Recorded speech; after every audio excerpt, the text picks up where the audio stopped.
పెట్టే స్తోమత ఉంది, అన్నం పెట్టే స్తోమత ఉంది. నేను అన్నం పెట్టాలనుకుంటున్నా, అన్నదానం అంటారు కదా, దానం అనకూడదు, కానీ నేను ఎవరైనా కడుపు నింపాలనుకుంటున్నా. ఫస్ట్ నేను అడిగే క్వశ్చన్ ఏంది? చాలామంది తింటావా అని అడుగుతారు. కాదు, నేను అడిగే క్వశ్చన్, నీకు ఆకలి ఉందా? ఆకలి ఉన్నోడికి పెడితే నేను పెట్టిన అన్నానికి కూడా ఒక అర్థం ఉంటుంది. ఆకలి లేనివాడికి పెడితే ఏం లాభం? అవునా కదా? అలానే నీడు నేను ఫస్ట్ నా దగ్గర వచ్చిన వాళ్ళల్లో వాళ్ళని కూర్చోబెట్టి మొత్తం ఫస్ట్ 10-15 నిమిషాలు వాళ్ళ దగ్గర మాట్లాడతాను. మీటింగ్ అయిపోయిన తర్వాత పర్సన్ టు పర్సన్ మాట్లాడతాను, సెలెక్ట్ చేసుకుంటాను.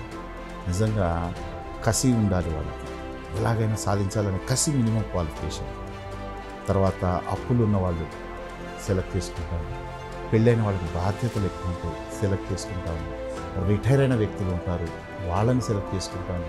ఎందుకంటే వాళ్ళు పాపం జీవితాంతం కష్టపడి వాళ్ళ చిన్న ఉద్యోగం వాళ్ళు ఏం సాధించారు పాపం లైఫ్ టైంలో. ఇప్పుడు నా దగ్గరకు వచ్చిన తర్వాత వాళ్ళ లైఫ్లో చూడని ఇన్కమ్స్ చాలామంది చూస్తున్నారు. తర్వాత నాకు చాలా ఇష్టమైంది ఉమెన్స్ అండి, బంగారు తల్లులు. సో లేడీస్ని నిజంగా చాలామంది, మొన్న రీసెంట్గా కూడా ఏం చదివామంటే ఎంఏ బీఈడి, ఏం చేస్తున్నాం? House wife.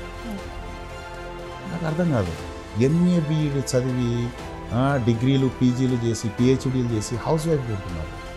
అసలు మిమ్మల్ని అడుగుతాను, మీకు మార్కెటింగ్ టచ్ ఉందో లేదో.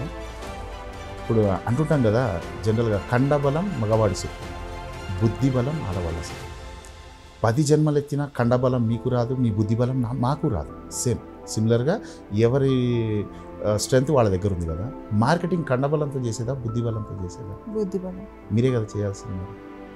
చాలామంది బంగారు తల్లులకి, లేడీస్కి నేను చెప్పేది ఏంటంటే, వాళ్ళకున్న రెస్ట్రిక్షన్స్ని దాటి కొంచెం ఒప్పించుకొని మార్కెటింగ్లోకి వస్తే అద్భుతాలు క్రియేట్ చేయొచ్చు.